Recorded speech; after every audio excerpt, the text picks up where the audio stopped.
প্রাচীন ভারতীয় দেহবিজ্ঞান ও আয়ুর্বেদ শাস্ত্রমতে মানবদেহে মূলত 7টি চক্র বিদ্যমান।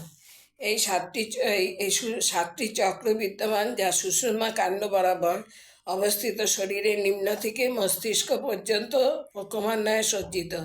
এগুলো মূলাধার চক্র, স্বাধিষ্ঠান চক্র, মণিপুর চক্র, অনাহত চক্র, বিশুদ্ধ চক্র, আজ্ঞা চক্র, সহস্রার চক্র। এই চক্রগুলো মেরুদণ্ড বরাবর অবস্থিত এবং শারীরিক, মানসিক ও আধ্যাত্মিক বিকাশে গুরুত্বপূর্ণ ভূমিকা পালন করে।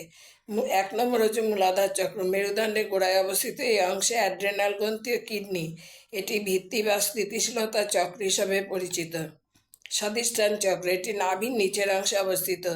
এই অংশে গোনার্ধদ্বয় এবং প্রজনন তন্ত্র, এটি আনন্দ, সৃজনশীলতা এবং যৌনতার কেন্দ্র। মণিপুর চক্র, নাভির চারপাশে অবস্থিত।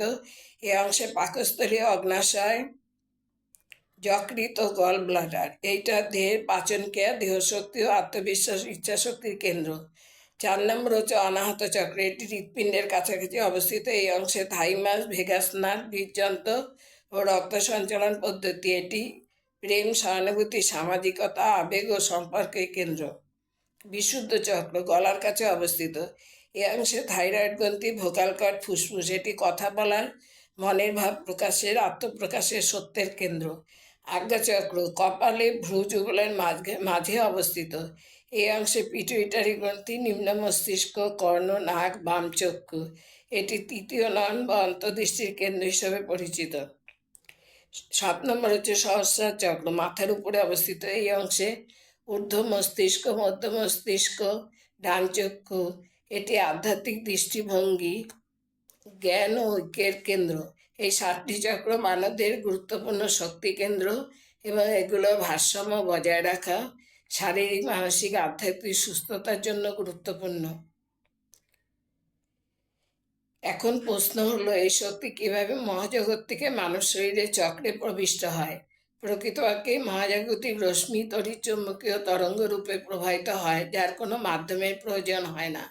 স্থানান্তরিত হওয়ার ক্ষেত্রে ব্যক্তির দেহস্থ বিভিন্ন কোষের রাসায়নিক জৈব গঠনের উপর নির্ভর করে সেই ব্যক্তির শরীর কতটা পরিমাণ এই মহাজাগতিক তরল গ্রহণ, বর্জন এবং সঞ্চার করবে। এই জৈবিক গঠনই ঠিক করে দেয় শরীর কী পরিমাণ এবং কোন কোন রঙের রশ্মি গ্রহণ, বর্জন ও সঞ্চার করবে। জ্যোতিষশাস্ত্র মতে প্রতিটি রাশিচক্রে কিছু গ্রহ রাশি জাতক জাতিকার ক্ষেত্রে অনুকূল আছে এবং কিছু রাশি প্রতিকূল প্রভাব বিস্তারকারী হয়। আবার প্রতিটি গ্রহ রাশি কোনো না কোনো রঙের বা বর্ণের আধিপত্য করে। মেষ যেমন রক্তবর্ণ, বৃষ শুক্লবর্ণ, মিথুন হরিতবর্ণ, কর্কট পাটলবর্ণ, সিংহ পাণ্ডুবর্ণ, কন্যা নানাবর্ণ, তুলা কৃষ্ণবর্ণ, বৃশ্চিক সুবর্ণ, ধনু পীতবর্ণ, মকর কর্পূর বর্ণ, কুম্ভ কপিল বর্ণ, মীন হচ্ছে মলিন বর্ণ। আর গ্রহ হিসাবে বর্ণ হচ্ছে রবি হচ্ছে রক্তশ্যাম বর্ণ, চন্দ্র হচ্ছে শুভ্র গৌরবর্ণ, মঙ্গল রক্তবর্ণ, বুধ হচ্ছে দুর্বাশ্যাম বর্ণ, বৃহস্পতি পীত বর্ণ, শুক্র শুক্ল বর্ণ, শনি কৃষ্ণ বা নীল বর্ণ, রাহু আর কেতু ধূম্রবর্ণ। আজ এই পর্যন্ত।